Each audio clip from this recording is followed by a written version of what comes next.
First of all, I'm so happy to be part of this very important team that discusses women. To me, a woman means everything to a society. That is from my perspective. This is because anytime there's a crisis, there are women who have challenges. And especially women with families, we have women with families, we have single women, and all these type of women go through many challenges. And I want to say that as women leaders, we need to be very strategic when we are supporting our fellow women because they mean a lot to the society. First of all, I want to say that as a woman, this need to be stable and more so address the emotional aspect that most of the women go through when they are going through life. When I'm looking at this time of the pandemic, COVID-19, I realized that most of the women went through a lot of challenges, and more so because they are the women who have these small enterprise opportunities. And therefore you realize that most of those, the areas were affected were where women were participating. Like when you go to small enterprises, when you go to women working in homes, when you go to agriculture, when you go to all these aspects, you realize that most of the time the women were going through a lot of challenges. So as women leaders, what is it that we can do to make a difference or empower our fellow women so that they're able to pass through this pandemic feeling not challenged, but even feeling more strengthened. So I want to say that it is our role as women leaders to make sure that most women are supported economically, socially, physically, in all aspects of their lives, because a fully empowered woman makes a society a happy place to be. I want to say that I have worked with women, I've handled women, and I want to say that they play a very big in our society. I'm one person who has empowered women who have left prison, and they have come out very successfully because of the fact that we appreciate that they have a lot of innate strength, innate energy that if well supported can make a very big difference in their families and in the community. So for this moment, I would like to say that we can't take anything for granted when we are handling women. We just have to make sure they are supported so that we remove the distressing moment they go through. Remember, most of the time they go through a lot of domestic violence, they are sexually harassed, they go through all these things that are very distressing. But we find that most of the time they still remain strong. They still come out as strong women in a society. So what can't they do if they are supported? They can make a very big difference in our society if they are well supported. I want to thank you in a very special way for bringing us together to look at the aspects as women leaders in our society we can do to make a difference in our society. So thank you so much, and I feel privileged to have joined you in this meeting. I appreciate those comments, Madam Kayemba. Indeed, you have been one of the biggest supporters of Teresa when she started off her journey, and also the organization. I have had the privilege of witnessing this firsthand, reminding us that women are strong and we always emerge from crisis with strength. But imagine what more could happen when supported well, which we're going to hear a little bit about with the panel. Thank you so much for that. We appreciate your continued support. And so now I want to welcome His Excellency, the High Commissioner of Kenya to the United Kingdom, Mr. Manoah Esipisu, to come and make for us some keynote address as we get started on the conversation. We really appreciate your presence. Thank you very much, Chilande. How do I mention? Thank you for the invitation to speak at this event. If you look at your screens, you'll see it's a misnomer in the first place, since I'm the only male on that screen, or at least from where I can see. And considering that... You have at least 2 others supporting you. Okay. And considering that this global conversation is about engaging high impact women from around the world, I think I would be the last to be invited to contribute in that respect. So I feel privileged that Athena40 asked me to join with you. It is something that I am delighted about, and I look forward to hearing the conversations around this room today.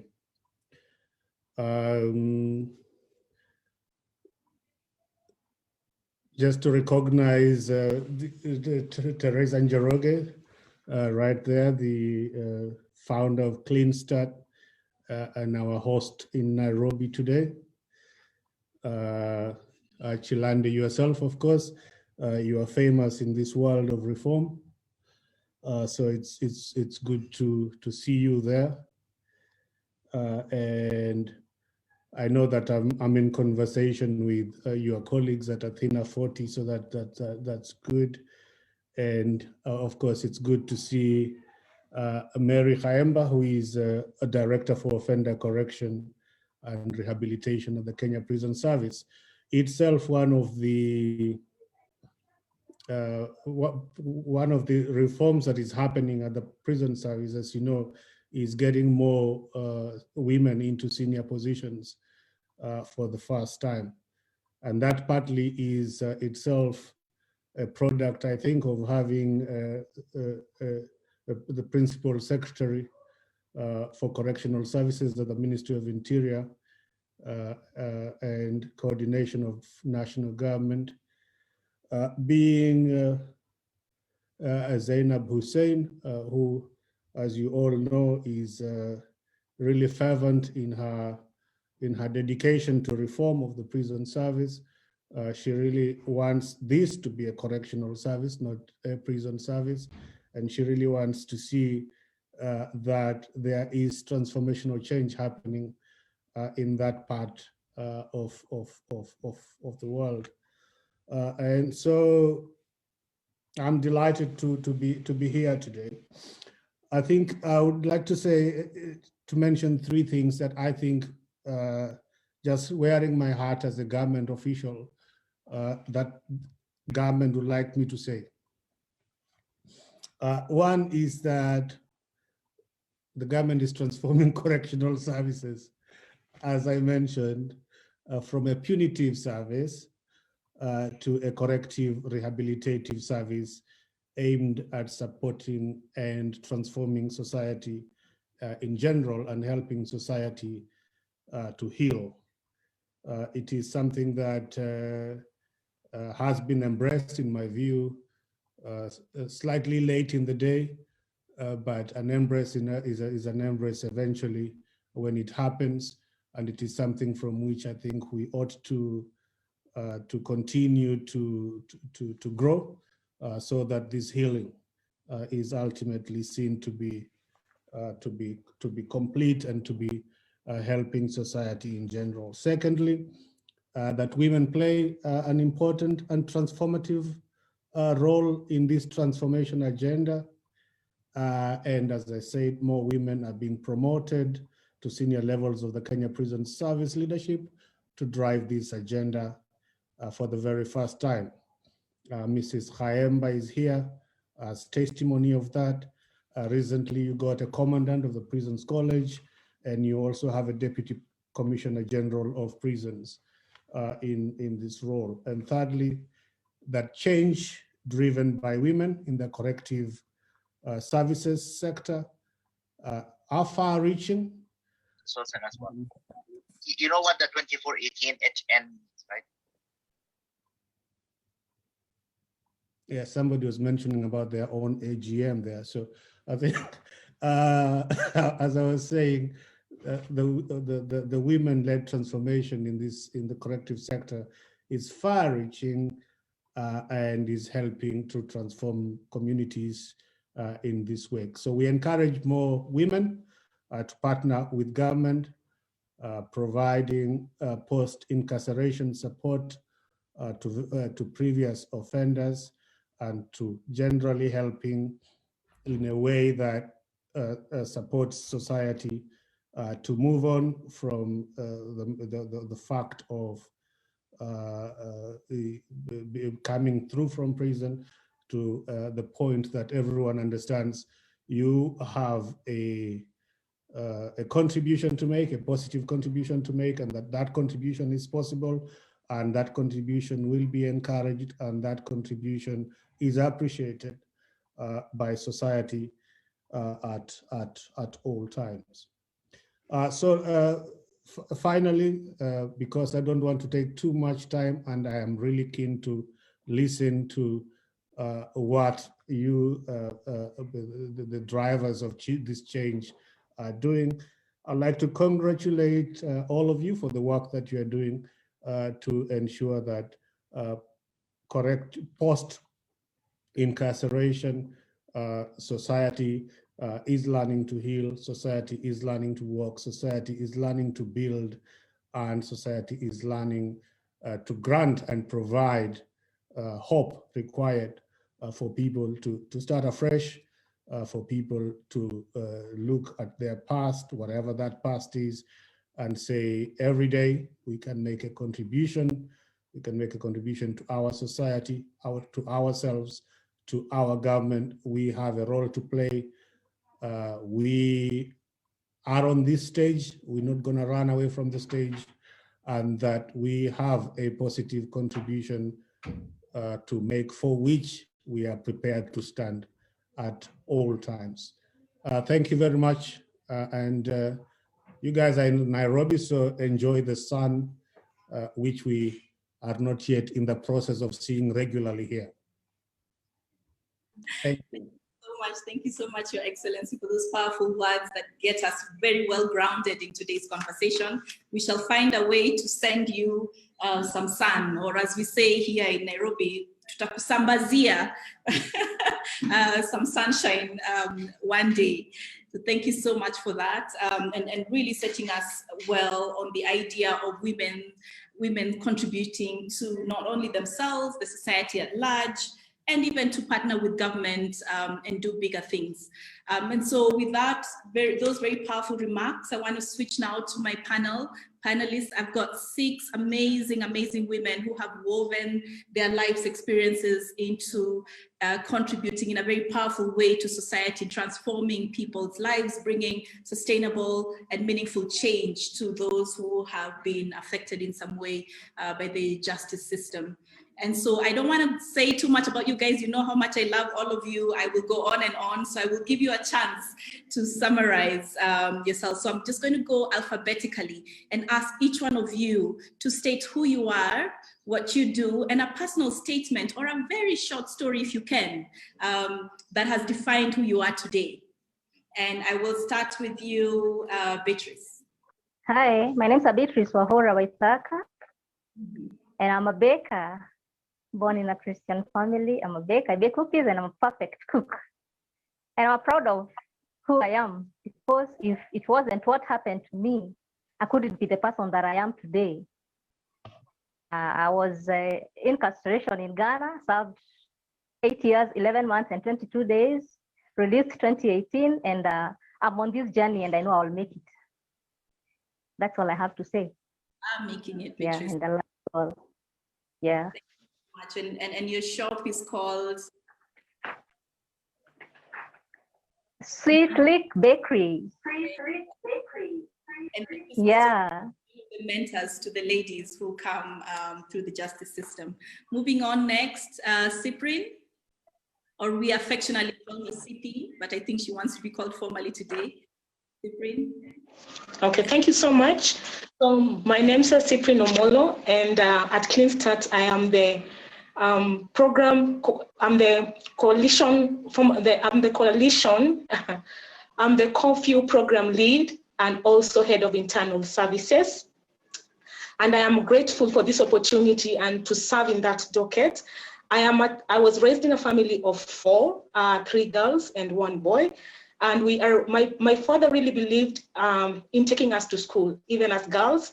And he also encouraged us to go to church. So even when he didn't go to church, he encouraged us to go to church. And on those 2 strong foundations has really shaped who I am today. And he affirmed us and showed us how to go for it. Many times he just showed us and told us not to be afraid to take on opportunities that came. And one of the solid people who have congratulated me and have supported me in the work I do at Clean Start has been my family and the Clean Start family where I serve. And so I am not scared or afraid to say that I'm a formerly imprisoned woman, maximum women's prison. And I am really passionate. I am passionate about raising women and especially formerly imprisoned women to be authors of their own development and to believe that a prison sentence, it is not a death sentence. You can actually go back to the society, live again and achieve your dreams. So I am here pushing them and pushing them on to make sure that we go for it and achieve our dreams. Yes. Fantastic. We can feel the passion coming through, Sipi.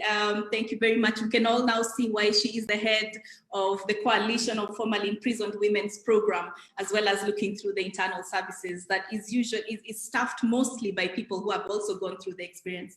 Thank you for that passionate description, Sipi. We certainly feel you already. We want to join the cause. Next, we are going to go to Jane. Good evening, good afternoon, everybody. My name is Jane Ouma, and at Clean Start, I'm the table of support lead staff. I'm a mother and a wife. I'm a formerly incarcerated woman, and my prison experience, just walking into the prison's gate 5 months pregnant, helped me realize the strong will of a woman in facing turbulent moments and being able to withstand all the difficulties, that being what was ahead of me then. So my prison experience has really shaped my life, and now I stand in the gap to support the women who are coming back to the society, supporting them in business and to reintegrate back to their families. So thank you very much. It is my pleasure being in this panel. A pleasure to have you, Jane. Thank you so much. Jane ensures that post-imprisonment, the women are economically empowered to rebuild their lives. Thank you so much for your service, Jane. We're going to move on to Sarah. Yeah, thank you so much, Chilande. What a day, what a moment to just see amazing women standing up for what they believe in. And I'm among those women who is standing up for what I believe in. Okay, my name's Sarah Odima. I come from a family of 8 wonderful siblings, and really thank God for the way we have been raised up in a Christian background. And we have an amazing mother who keeps on telling us, hey, you guys, you got to move, you got to make it. And if you rise up to a challenge at any time in your life, be innovative, make it work, create something, go and meet an adaptive challenge or a problem, know that the solution lies right inside of you. And with those few remarks that our mother kept on telling us, and our dad, and of course my big brother, we've always seen that no matter what obstacles you face in life, when you dig deep inside of you, there's always some water that will always come out and bring back the life that was, or the fire that was trying to be snapped out of you. So I work at Clean Start as a life coach.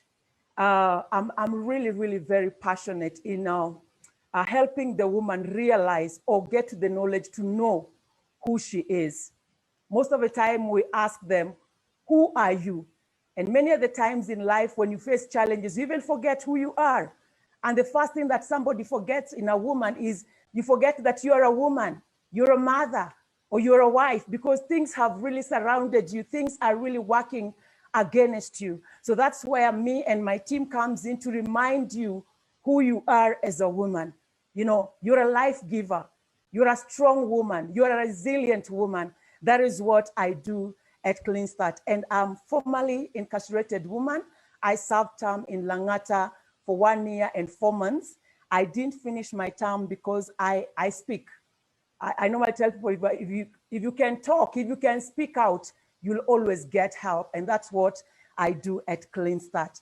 I'm also a Circle of Healing program assistant, whereby we help the women go through a process of healing, because, you know, going through the process of criminal justice system from the moment of arrest to the moment you're set behind bars is not an easy moment. You need somebody to hold your hands and, you know, just help you understand what exactly is happening inside of you, what is happening in your mind, what is going on around you, what is going on inside of you, what is going on with the people around you. And with that kind of a knowledge at hand before you, you are able to maneuver in life and pick up yourself again. And like my quote goes every day, like a tree that was cut at the scent of water, I shall sprout up again, and I'm sprouting. Thank you so much, and I'm glad to be in this team today. Thank you, Chilande. Back to you. Solid foundation that has brought forth such a powerful woman amongst our midst. We move on now to Suzanne. Suzanne Kihara, I think you come next. Hello, and pleasure to be with each and every one of you. I am in Nairobi right now, so it is evening here. So I want to wish all of you a good evening. My name is Suzanne Kihara, and I'm a mother, but above all, I'm passionate about connecting people, ideas to resources.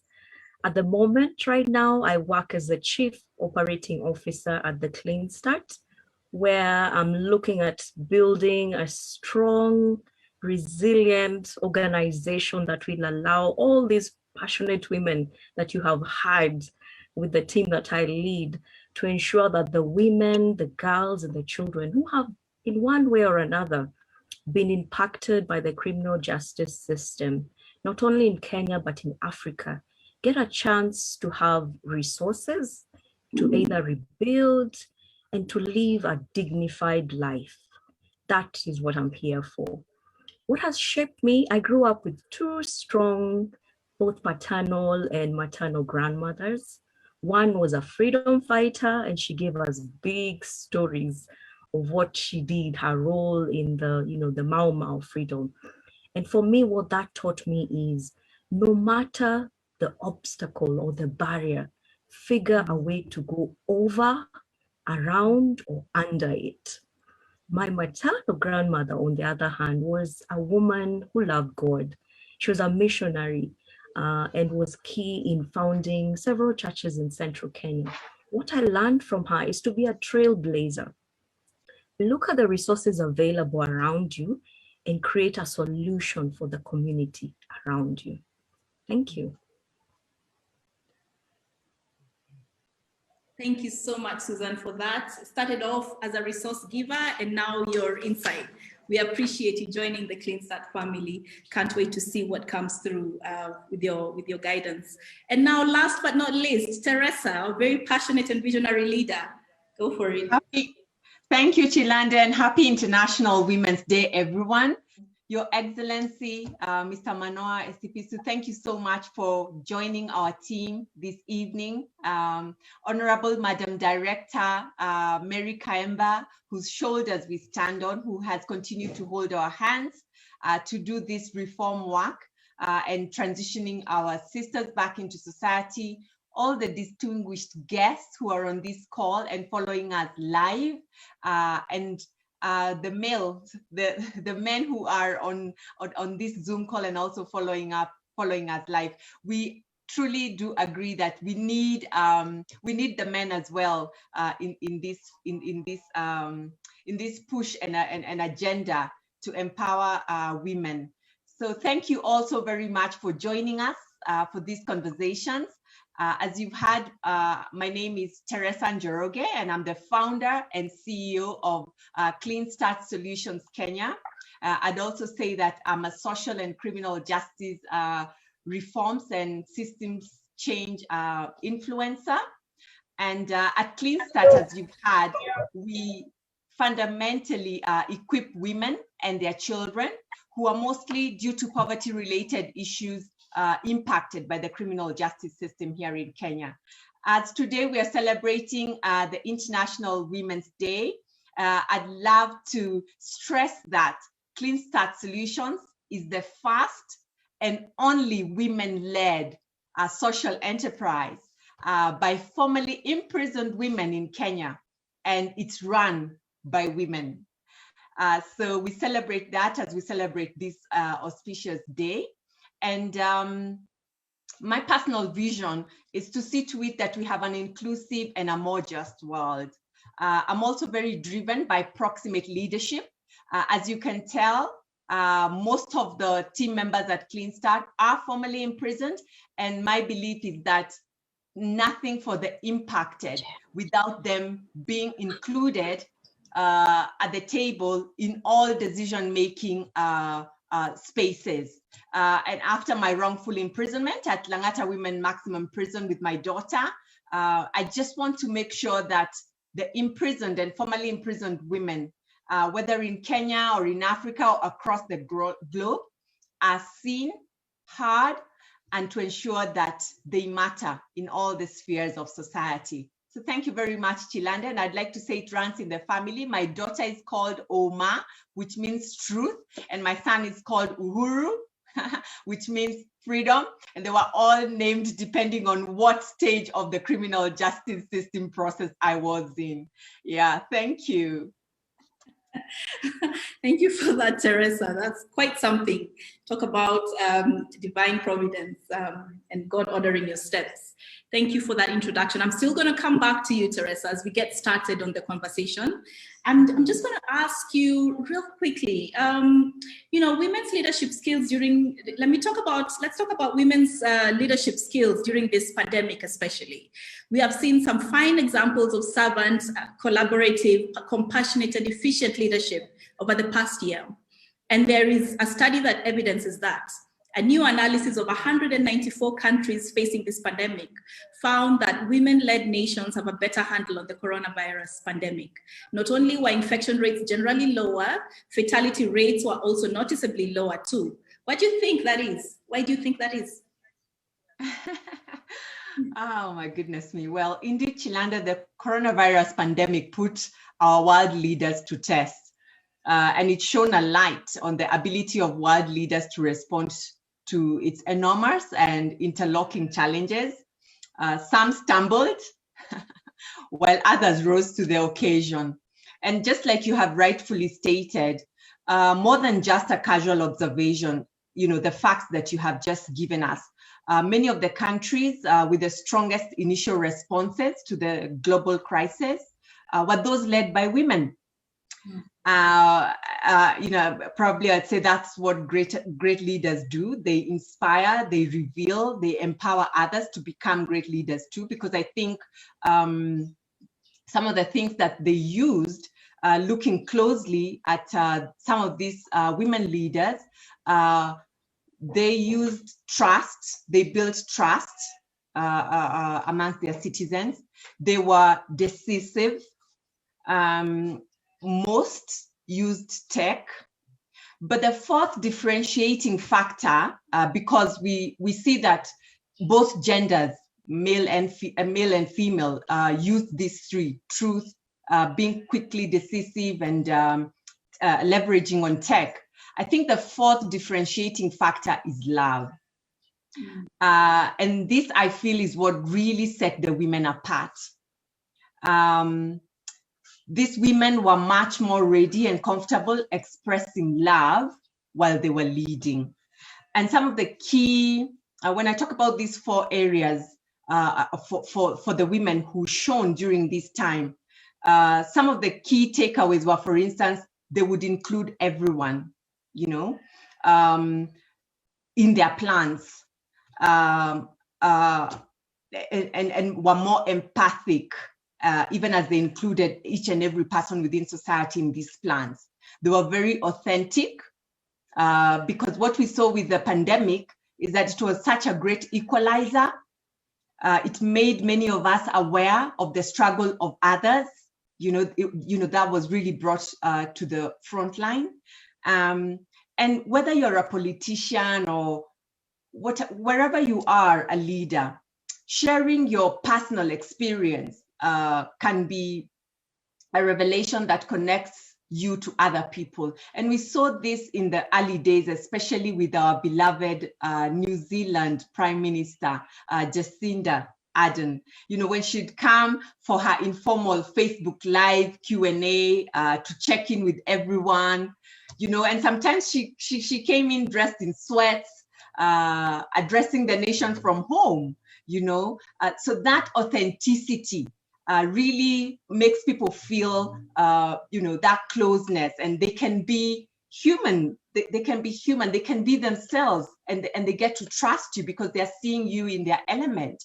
I think another one is telling the truth, and that we saw a lot, especially with the Germany chancellor. She would Angela Merkel should really come out and say the situation as is. Should be very honest. Being decisive was another one, and it's I'd say it's one of the qualities of great leaders is being decisive, making decisions on the spot quickly. But decisive as you are, you also need to carry people with you, not making decisions in a silo, but making sure there are all these committees that are coming up with these decisions, and people feel that they own these decisions. I think a game changer was embracing technology in the countries where we see that they embrace technology. That was a key one. Those are my key takeouts from some of these women leaders. But again, I would emphasize that love, that care, that compassion, that really understanding people as scared and feeling them for where they really are at. Because at the end of the day, we're all human.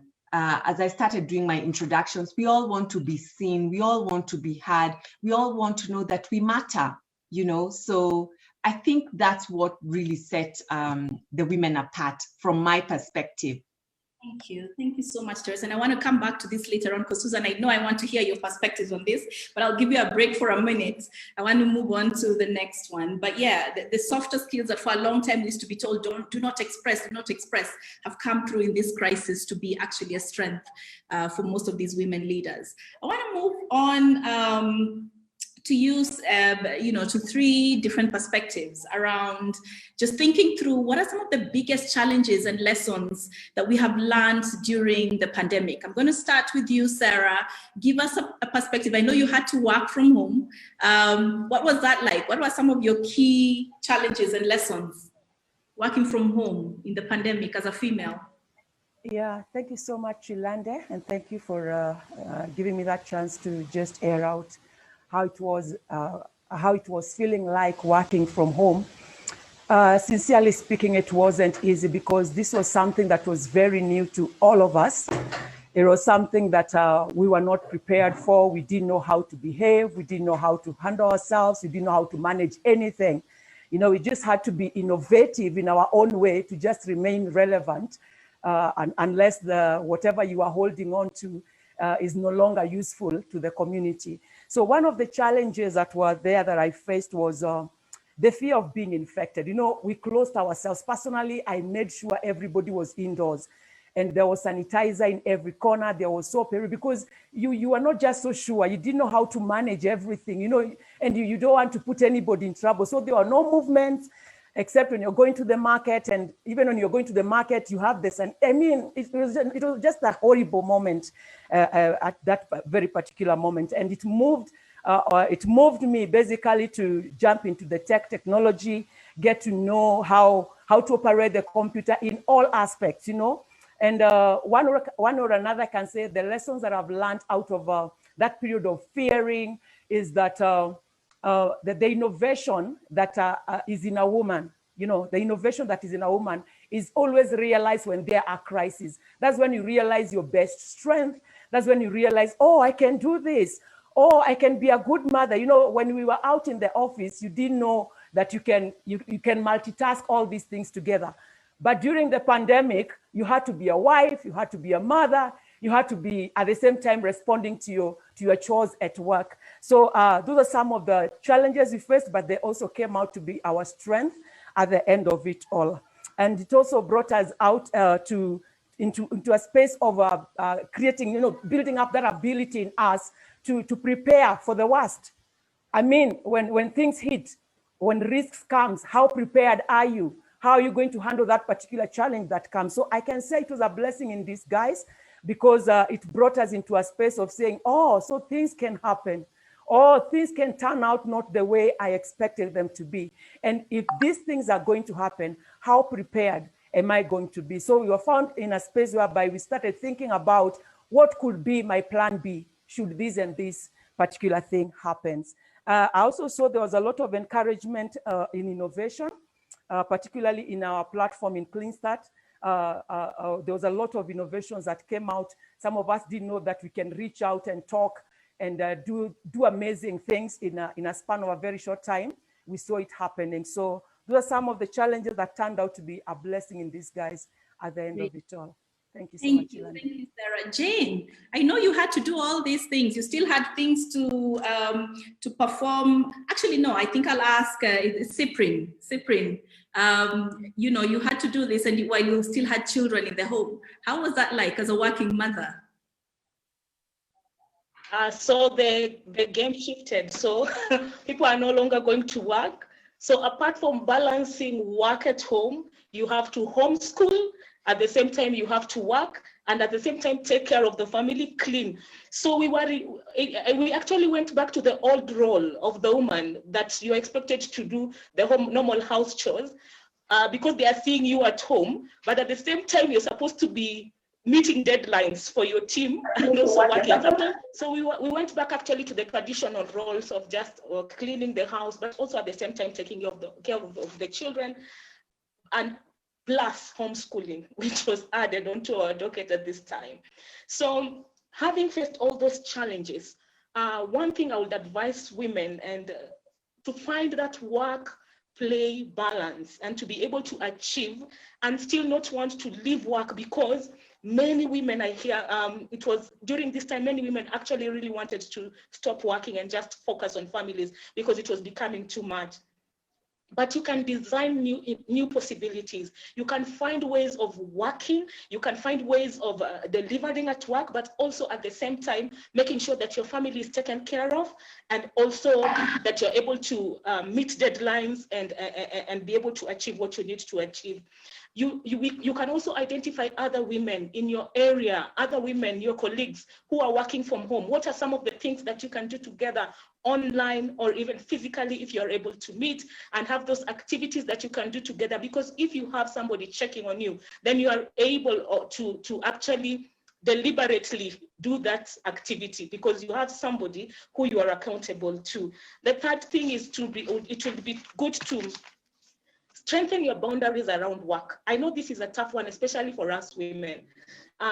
If you are somebody who's passionate about the work that you do, many times you may not be able to put those boundaries around your work. It would be great to put those boundaries around your work so that you're able to manage well and at the same time deliver to your organization. And then lastly, but not least, just find a work balance that works for you. Are you the kind of person who will work better at night and sleep during the day? Or are you the person who will work better during the day and sleep at night? Find what works best for you. That is it for me. Thank you, Chilande. Find what works best for you.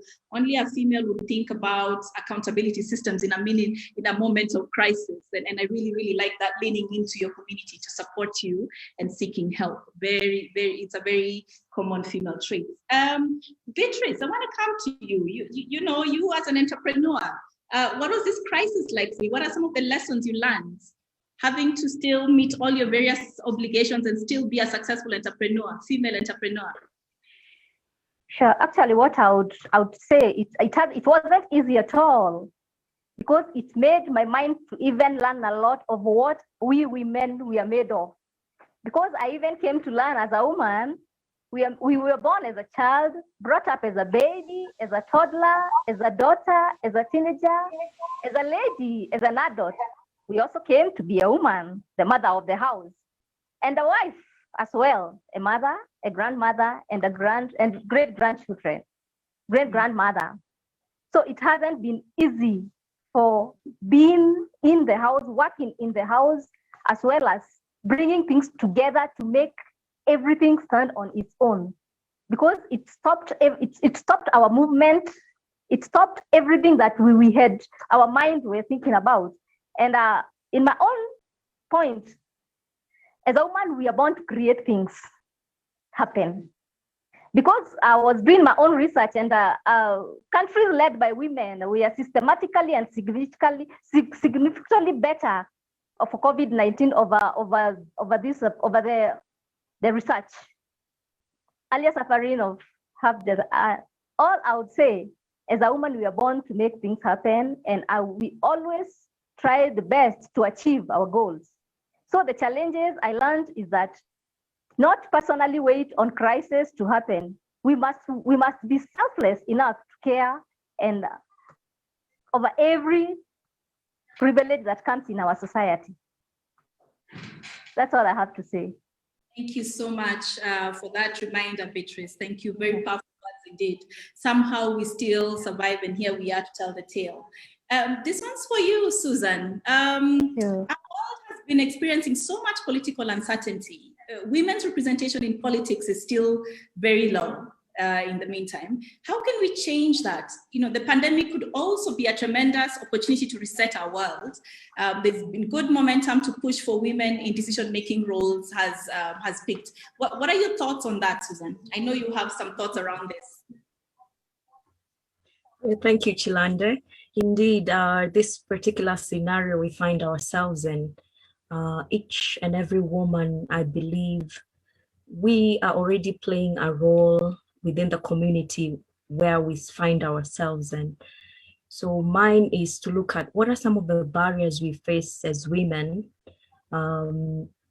such that we are able to be leaders in private spaces, but when it comes to being leaders in public spaces, that is not being seen. I start with a disclaimer that when we say women, women is not one homogeneous group. Even amongst us, we have different differences in terms of the attributes that define us. You could be a formerly imprisoned woman. You could be a woman who's able differently. You could be a woman who is single by status or married or divorced. So, and each and every different attribute contributes to how you address a scenario. So I thought that should be a first disclaimer. Some of the barriers we face as women is access to capital. We find ourselves in spaces where we are either not gainfully employed. As research has shown, a high percentage within the informal sector are women, and those particular spaces do not have formal structures that allow them to be gainfully employed and to get gainfully income. And that has a trickle-down effect. The other aspect would be the money that we get as women. Increasingly, we do not spend it on our own, we spend it on our families.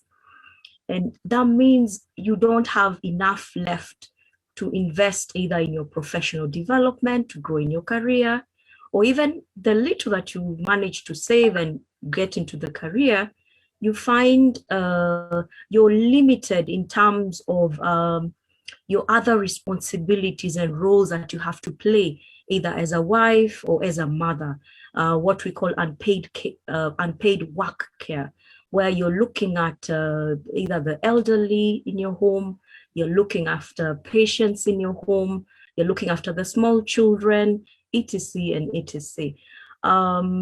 Another challenge we face as women is low visibility. And this is where, as women, we'll have to become very deliberate in how we position ourselves and set ourselves up and demonstrate that we are able to lead. And how do you do this? Hey, be intentional. Talk about your successes. Talk about what you've managed to do. Talk about your passions. Seek out support systems right where you are, and see how you can leverage on that to go to the next stage. And I know we talk about women being our worst enemies, but I think that's not true of all women. So seek out a mentor, a woman who you identify in the field that you'd want to excel in, and walk with her. Reach out to her and ask her to walk with you in your journey. Then the other thing we do have an issue with, and this is sometimes more cultural, what I call the social cultural barrier. Women by nature, we are asked to take a second step. We are asked not to be seen, not to be heard, not to be seen. And I think it's time to shift the narrative on that by letting the work that we do, for example, right now here in the Clean Start family, the impact of the work that we do. Can we have the people who we have made a difference in come out and speak about the work and say, these women, this organization led by women, we have seen a change as a result of this. Let's also be deliberate in investing in women. And by investment, I look at the government. Let's have gender-friendly budgeting, budgets that allocate resources that go towards lifting up women. And it's not tokens, but deliberate resources that go towards ensuring that that investment that is put in the girl child at the primary level will now allow her to transition onto the secondary level and onto the tertiary level. Let's be deliberate as to positioning quality women, not just women, but quality women, women who have the agenda of women and girls at heart, not flower girls, but women who walk the talk and who we see are pushing through the agenda to make a change in our families and in our community. I don't know whether there's anyone else who'd want to add on to the point that I was making about some of the ways that we can lift up women and push through. Sarah, would you want to add on that? Yeah, thank you so much, Suzanne. And thank you so much for that elaborate contribution that you've given.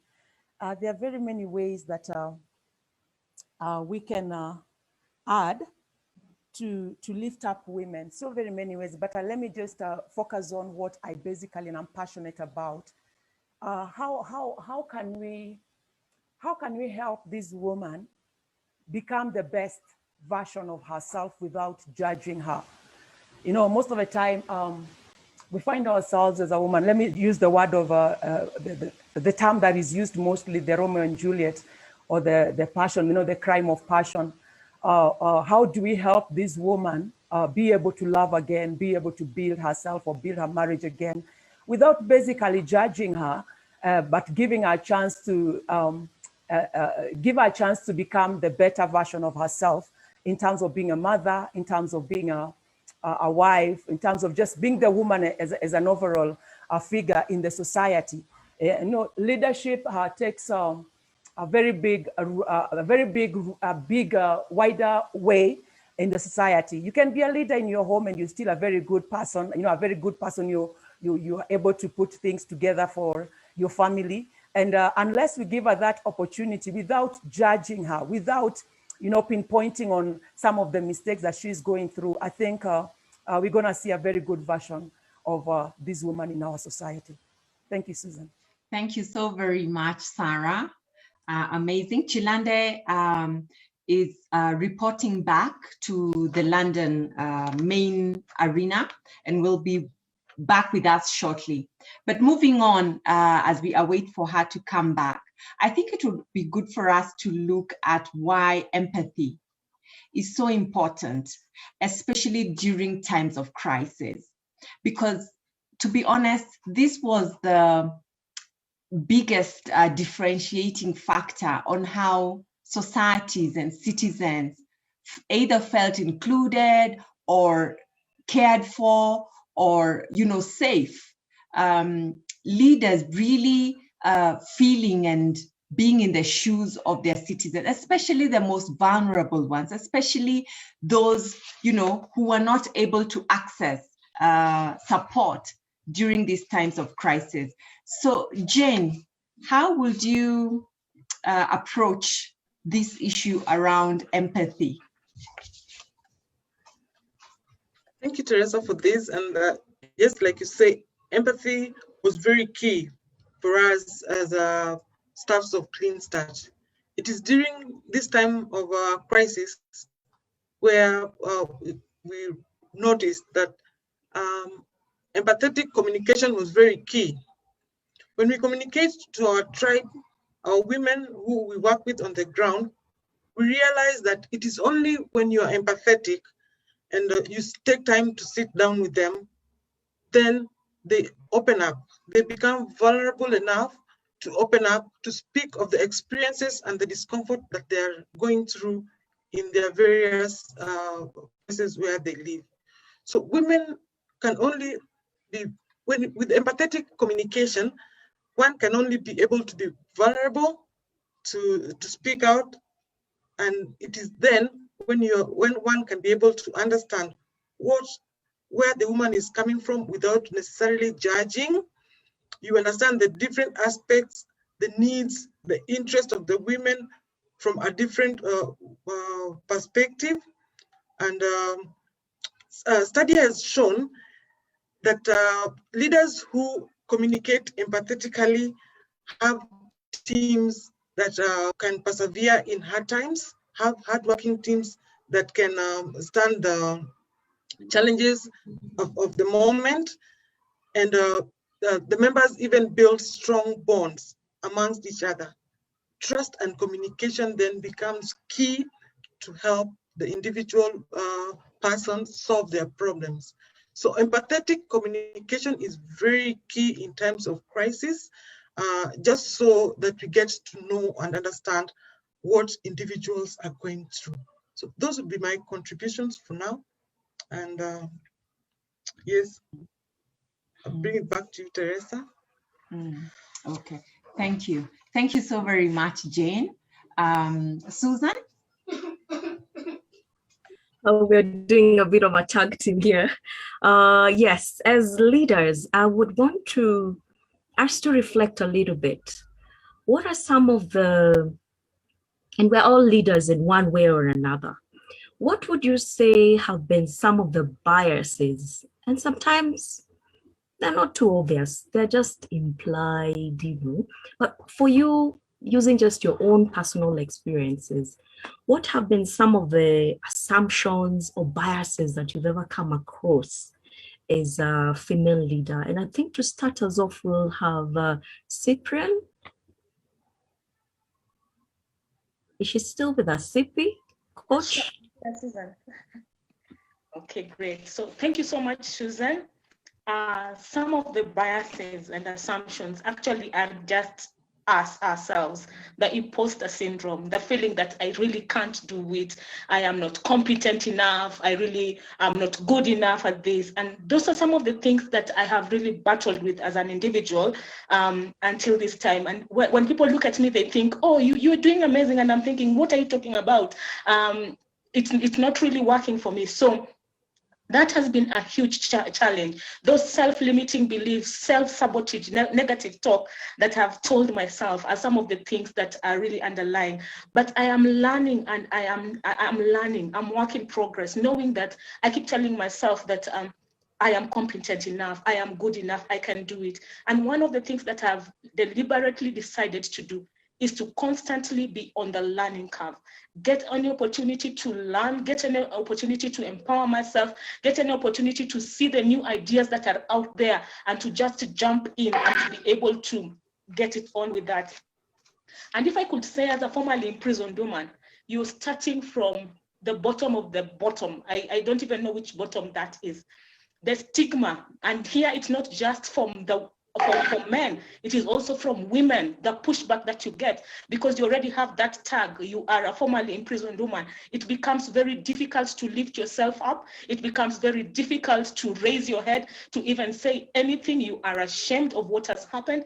But I have come to learn that it takes courage, it takes being fearless, it takes just putting yourself out there to know that you are capable, because these people who are telling you this, they are not achieving some of the things that you are achieving as a woman.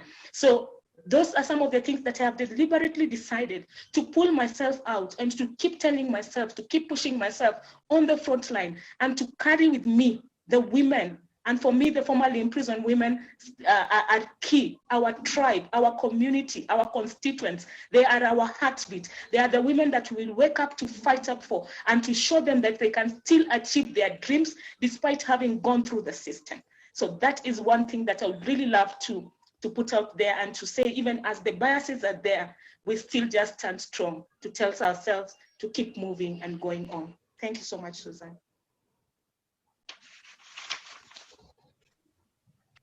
I believe Sarah has she's burning just to share her real life experiences. Sarah, the floor is yours. Yeah, Sipi has really mentioned something so amazing. But I just want to add that out of everything that we go through in life, sometimes you don't have a role model. Like, I mean, when you're behind bars, whom can you just look at and say, this person is a role model, I'll follow their footsteps? Basically, as Clean Start, we have started from scratch.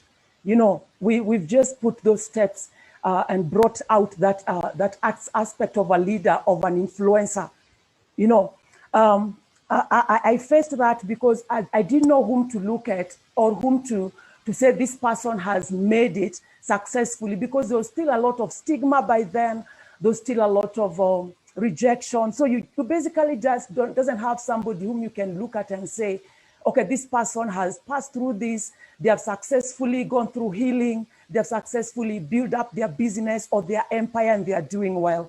So having no role model to look at was also a very, very big challenge for me.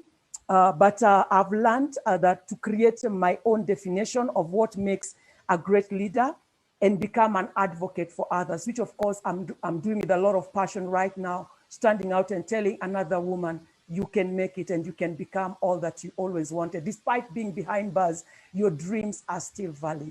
Thank you so much. Back to you, Suzanne.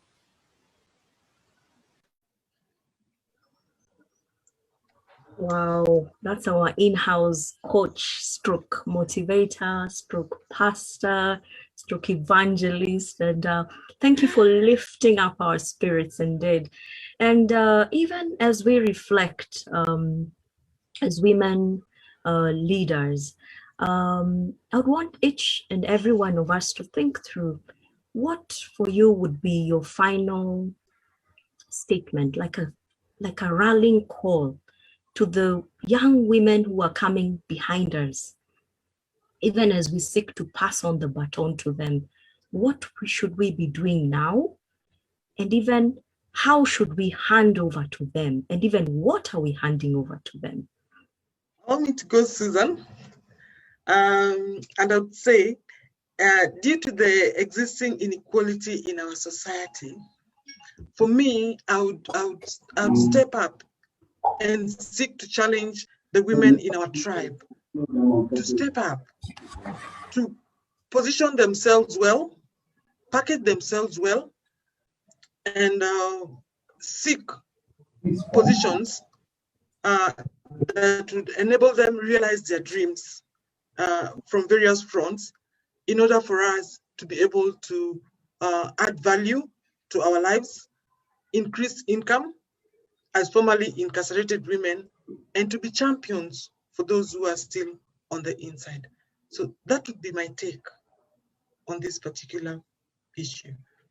Wow, that's a lot, but it's doable. Thank you, Jane. Do I still have Beatrice online? Any final words to the incoming young leaders? Yes, Beatrice is here. And all I would like to say is that we should take care of ourselves as women, we should love ourselves and we shouldn't strive for anything, because we believe that once you start something, you have to do it vigilantly and believing that you can. Because right now we are living like in a world of equality. Like you might be working in an office and there are men working, but you are the boss. But when it comes to a time, it happens like to a time that when you're pregnant and you're the one that is taking over, you may be feeling like you are being harassed. So all that we should do is to believe in ourselves, to don't strive for perfection. We should also control what comes out of us and also fear the Lord. And we should also have plans ahead of our lives, because we know we are great leaders who are coming to stand and do great things. So we should continue holding on in our faith and move on. CP, final rallying call. My final call, or what I really encourage women. And when I talk about women, for me, I go back, it is the formerly imprisoned woman. I want to see these women on decision-making tables, making a difference in those tables, sitting there, being change makers. I strive to see that one day in this country, a formerly imprisoned woman will be a member of parliament. A formerly imprisoned woman will be a woman representative, sitting there, making decisions, carrying with that, bringing those needs that the formerly imprisoned women and the challenges that they are facing, so that we can be able to change systems in this country. And so that is my prayer and my call, that we will give formerly imprisoned women an equal chance and equal opportunity, that after you have served your sentence, you can continue with your life, and the society doesn't have to give you a second sentence that you're serving in the society. Thank you so much, Suzanne. Wow, thank you so much, Sipi, for that. And I think before I hand it over to Teresa, my own reflection is first and foremost, as women, we need to begin telling our stories, our life stories, our lived-in experiences, so that they can serve as an inspiration to others. That would be number one. Number two, as women, we need to start being deliberate to identify just where we are. Who can we help? Who can we reach out? Either they're hurting or they don't have, or even what they have, they don't know how to use it. How can we reach out? How can we add value to each and every woman that we come across in our lives? For me, that would be my ending call. And even as we end this, I thank each and every one of you for making time to join us in this particular conversation. And let me hand it over to our founder and CEO, Teresa. Thank you. Thank you. Thank you so very much, Suzanne. Indeed, these have been such incredible conversations. And to have His Excellency Manoah Esipisu create time to join us to make his remarks, to have Honorable Madam Kayemba spare her time to join us as the Coalition of Formerly Imprisoned Women in Kenya, all the distinguished guests who have made time to come and join with us to discuss about our women and women empowerment. I think it goes to show that we are on the right track. And, you know, when you talk about what's your final call, I think I look at it from two perspectives. One, for us as formerly imprisoned women, or women who have been impacted by some of these issues, for instance, child marriage, female genital mutilation, domestic and sexual gender-based violence. We who go through all these kinds of issues, we who suffer when the 2/3 gender rule in the Constitution to promote women's political leadership, protection of, say, inheritance rights of widows, and the establishment of economic empowerment funds, say the women funds, the youth funds, people living with disabilities, amongst others. you know what? Clean Start is an example that if we can come together and say, raise those issues, you know, that affect us, and create the awareness of the challenges that we encounter, and educate the society how to include us, how to offer us justice, how to make sure that there is equity, you know, and diversity. As CP has said, and as is always our rallying call, nothing for us without us, include us, you know. I think it first starts with us. And as Suzanne has rightfully said, sharing our stories, creating that awareness. We pass on that baton saying, I, Teresa Njoroge, I'm a formerly imprisoned woman. I'm now doing much better than when I got released from prison. And now I can empower my sister who has just gotten released from prison so that she can have an easy time reintegrating back into society. I think we all have a very clear action for each and every one of us who is impacted. But then on this call, we also have our partners, our fellow stakeholders, people who fund us, you know. I'd like to say that there is a need for radical collaboration. And even as we mark this International Women's Day 2021, it's paramount for us to put into consideration the additional challenges to the gender equality campaign that have been posed by the COVID-19 pandemic.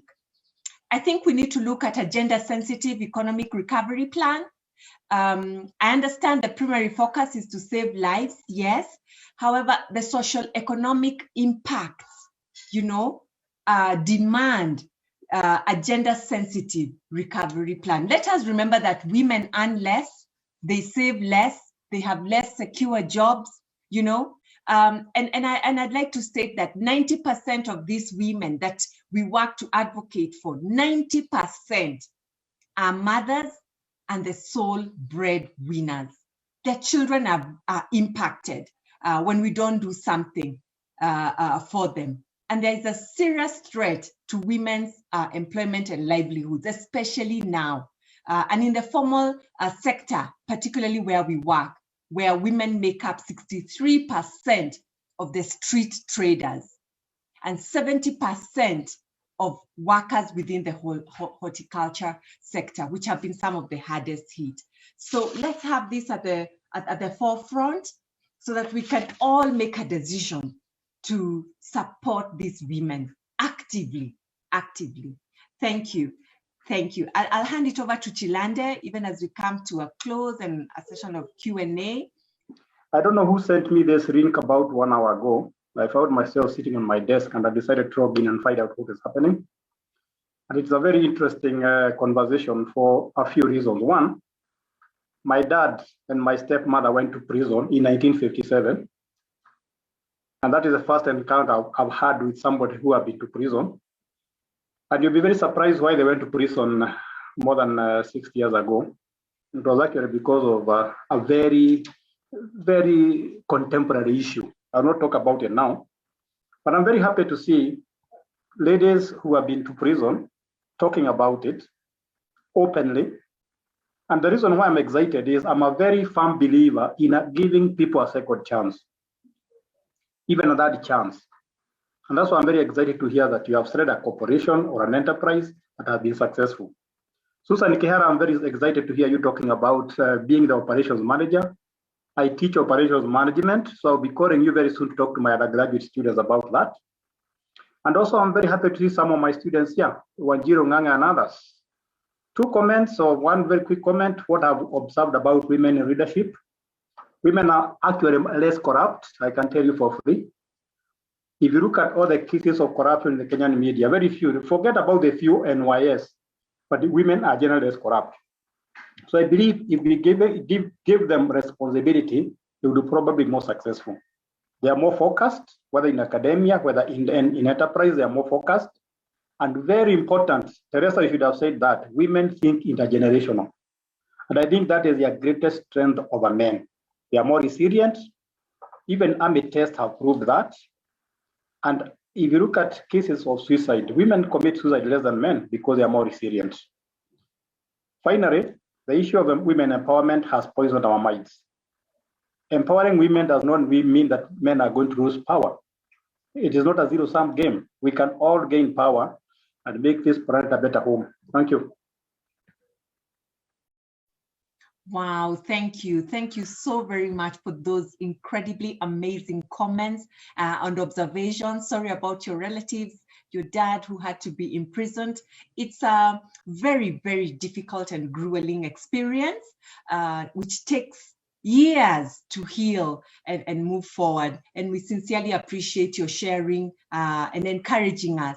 And we've taken some of those amazing comments, most of which that we know. And we want to reiterate that empowering a woman does not mean disempowering a man. We're just trying to push the woman forward because she encounters quite many more obstacles and challenges compared to the path that the man follows. When you look at family care and all of that. Asante sana, we truly sincerely appreciate. Thank you for joining and staying through and making those incredible comments. Anyone else? Katie, Elizabeth CV, anyone who'd like to ask a question, make some comments? It's our day. Please welcome.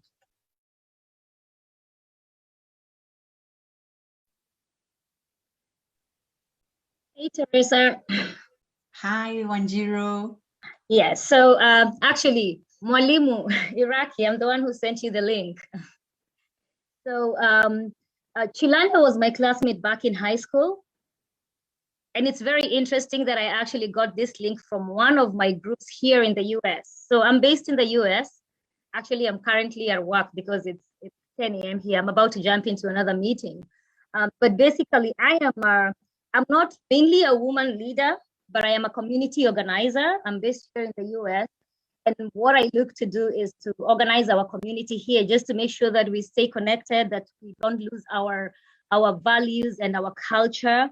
And actually, I'm very committed to our youth, more than just the adults, it's our youth. I think if you look at statistics, especially here, we are losing so many of our youth to suicide, and what I have seen in this meeting is just the resilience that we have, because I'm thinking being in a first world country, we have kids that are giving up, so easily, yet they have so much resources, around them.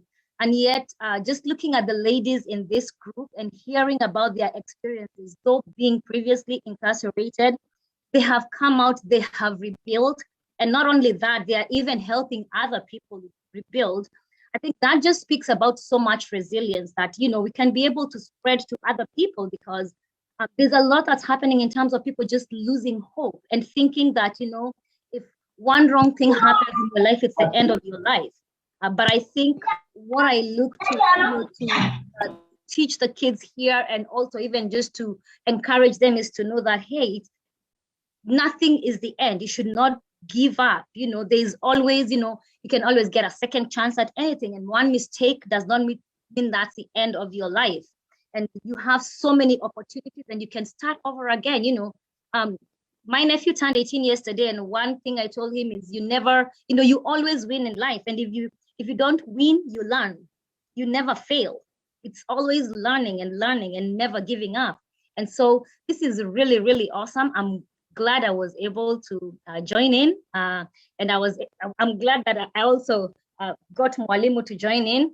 I'm very inspired by all the ladies in here, and definitely I will be in touch to see how we can collaborate. For me, it's also just exposing our youth here to see real life situations, because I think what they face here is really it's so different. And just for them to see how much resilience there is, and how they can be able to overcome whatever obstacles they come across in their life here. So very inspired. Keep up the good work. And for everyone who's gone through this and you've come out stronger, let's just keep spreading the word, because whatever doesn't break you, it only makes you stronger. So kudos to all of you. Asante. Thank you so very much, Wanjiro. for joining us all the way from the US and passing the link also to Mwalimu Iraki. We sincerely appreciate your joining us and encouraging us this morning, your time, this evening here in Kenya. And, you know, imprisonment really breaks you. And the women on this call have been through tough journeys. So much trauma, but here we are rebuilding our lives. And not only that, saying that we will go back for our fellow sisters and make sure that we hold their hands. And we have a theory of change that, you know, we have said the existing cycle of in and out of prison due to poverty-related issues. We're going to break that cycle, and we're going to create a new cycle through our circles of healing and our tables of support, which are the income-generating activities, and then for these women to become life members of the Coalition of Formerly Imprisoned Women in Kenya. And let me just say that we are not only seeing this work in Kenya, but we have been having talks of doing our work so excellently that we are a point of reference for our fellow sisters in other African countries. We're looking at having the Coalition of Formerly Imprisoned Women in other African countries, training them and sharing best practices of how we did it, but across the globe as well. If you've been through difficult circumstances and you'd like to overcome those, how do you do it? And as Wanjiro has said, she'll be sharing this with the youth. Power lies within us. Power lies within us. Michelle Obama said, there's no limit of what we can achieve, you know, if we put our minds to it. We believe so. We believe so. We rightfully, we've seen transformation, and we have faith that we will continue seeing that.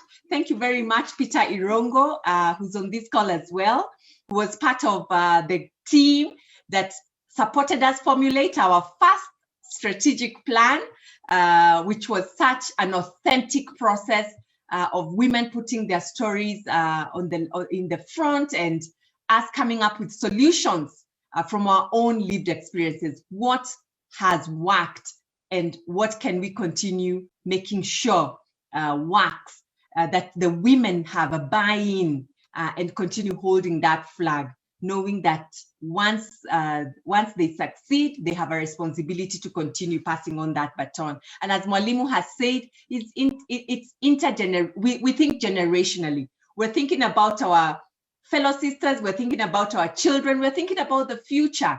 And I'd say with all confidence, even as we have officers from the Kenya Prison Service, our work is to make sure that your population reduces to a point where you only have those who are a danger to society and not women who are in there due to poverty-related cases. Those cases we can deal with on the outside because they're not harmful to society. Anyone else with any question? We've delayed just a little bit because the London arena is going through the closing phase, and that's what we're waiting for as we wait for Chilande to join us so that we can close the Nairobi webinar. Yeah. Any other questions or comments? You're most welcome as we wait for a few minutes to close, to bring this to a close. I didn't have anything huge to say. I just wanted to say how inspired I am and how amazing you all are. And it's wonderful to see some faces, Jane, Cyprine, and Teresa. And I'm sitting here in London, and yeah, I'm amazed by the resilience and the generosity of spirit that you have, you know, to extend that hand out to others. It's really amazing, and good luck with, you know, the all of the next steps. Thank you so very much, Katie. We truly sincerely appreciate your support, especially when COVID-19 hit. Indeed, it did affect women more adversely, and more so our community who depend on daily income. So we really sincerely appreciate to hold us together during that time. We'll forever remain grateful. Thank you very much. Yeah, I can see Chilande is back, but I can also appreciate that Peter has just come on. Peter, did you have any remarks just before we hand over to Chilande? And just before I do that, I just want to say thank you. Thank you so very much for the support that you have shown the Clean Start team and the formerly imprisoned women here in Kenya. We sincerely appreciate it. Over to you, Peter, and then Chilande. Thank you. There's only two people who have the capacity to throw me under the bus, which is why I had refused to put on my camera. And that is Teresa and Chilande.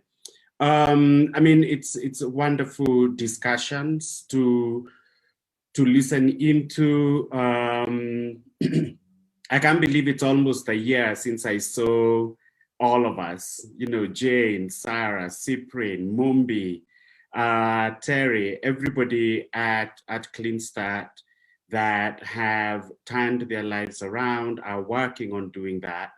And most importantly, not forgetting where they were, and to ensure that other women do not, women and mothers do not go through the same kind of trauma, do not go through the kind of trials and tribulations, stigma and discrimination that you all have gone through. It's really exciting. You know, I said to Teresa the last time that I met her and the team, that the first time I saw the picture of the coffee t-shirts, and I saw CP, I think it was CP, Jane, and I think Terry receiving a woman coming out of Langata Women's Prison, I nearly wept, because it really, really went to the core of what Clean Start is about. And then to see that in a very short period, we've been able to get 200-300 women become part of the movement, what I call the, I like to call it the movement, and thinking through social justice issues, thinking through equity, thinking through inclusion, and really raising the bar for those women and providing that second chance. It really is a powerful, powerful, powerful space and individuals to be part of, and I look forward to continued work with Clean Start. As I said, Teresa is very good at finding me in whichever cave I'm trying to hide myself in. She's good at finding me to provide whatever support and to do whatever input I can, you know. And I think the Prof has spoken about creating allies, identifying who those allies are, strategic allies, where they are, what partnerships we need to put into place to ensure that this conversation becomes, you know, a narrative and discourse that is in everyday life. And especially when, as Teresa has said, ensuring that it is only those that are a danger to society that end up behind bars, and that all other women, we find alternative ways to support them to not end up in that space. Again, I can never ever say how thankful I am to have worked and to continue to work and to know each and every member of the Clean Start team. It fills my heart with such gladness. And when I see the work that you're doing, it's amazing, amazing, and keep up the good work, and may you be blessed immensely. Thank you so much. Well, I should have said that my role was just to get it started, and then this thing will just get a life of its own, as it always does. This is one of those amazing conversations where I don't even have to do much. I just have to say, okay, go. And you guys are fantastic in that way. I'm not worried. Thank you, Peter. I'm glad you put yourself out there, because you know it was coming. The story that is Clean Start, you know, Clean Start stands on a lot of shoulders. You know, definitely yours was one of them. I feel like I missed so much you know, but I will catch up because I know the recording is going to be up and this is going to be posted on the YouTube channels and all the Clean Start channels. And just to say, I was reporting back to the London panel that has all the other conversations happening across the world, just to say what we were discussing. And it is interesting that the theme is the same across the race, across the borders. It's all the same. You know, one call for systemic action, for systemic changes to begin to empower women, where we are saying we need more women in politics, and all the barriers that exist that are still holding women back need to be addressed. We are also saying that we need more women in, you know, we need to begin to address some of the social cultural barriers that especially put back African women. Some of those cultural practices that for a long time have been existing, we need to figure out, you know, how to finally once and for all, you know, address those. We really need to empower the next generation. We are already seeing a different generation of men that are supporting women. It was recognized across the world that we can see changes in attitudes and action from men in a positive way that uplift the woman. So that has also been recognized as something amazing. There was a powerful statement that came in through the London panel where they said, you know, never underestimate the power of being underestimated. Which I think resonates with a lot of what we've been discussing here. By being underestimated, look what we've done, what you guys are doing and still continue to do, and there's still massive potential for that to happen. So that's a report back from London. What did I miss, Teresa, and the able hands I left the conversation under? It's been such an organic conversation. We've really managed to connect more deeply with Mwalimu Iraki, Wanjiro from the US, you know, to connect at a more personal level and understand what this really means for them and how we can continue these conversations. And of course, having officers on this call, officers who, you know, have been part of our journey, both in and out of prison, you know, because we cannot do this as a silo. We have to do this collaboratively. And so we continue with those collaborations because what we're working for is long-term systemic change in Kenya. And incredible to see fellow stakeholders who are also doing this work. Faraja Foundation is represented by Tina Odero, but also to see our funders on this call. It's amazing, you know, for them to hear and learn and understand our day-to-day efforts and what we're trying to achieve here. It's been really encouraging for our community. Thank you, Chilande, and yes, never underestimate the power of being underestimated. I think all my sisters on this call would echo that loudly. Yes, and so I think that the key is to continue these conversations. Let this not be the end. Wanjiro, as she's being called, AKA Shiro, was my head girl. Shiro, weren't you?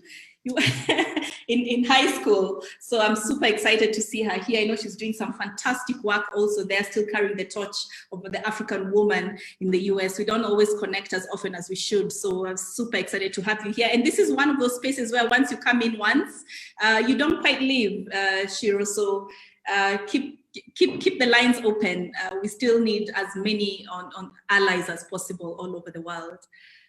So that without much ado, unless there's other burning questions that came up, which I'm just trying to look at.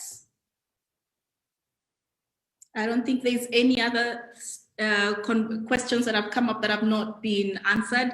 I want to thank everybody profusely, the panelists, you guys always coming through with your passion and your authenticity and, you know, just sharing in a very raw way that allow us into your space, that also challenge us to do better, and always creating the space for us to always do better through you. We appreciate that. I know our guests of honors have all left, but we still have to mention mentioned, super happy and blessed to continue having Honorable Madam Mary Kayemba continue to be our champion. We hope to continue to walk with her on this journey, and really we cannot underscore just the value of having His Excellency join us on literally no notice. Actually, we feel very seen, we feel very heard, we are encouraged to keep going, we are given strength by that presence. I want to thank all of you who took the time to spend all these couple of hours with us, listening to us, contributing with us. Please stay connected. Keep supporting, keep spreading the word, keep uplifting women out there where you are. Without much further ado, I think I want to declare this meeting closed. And do find and share the videos once they are uploaded. Thank you very much, everyone.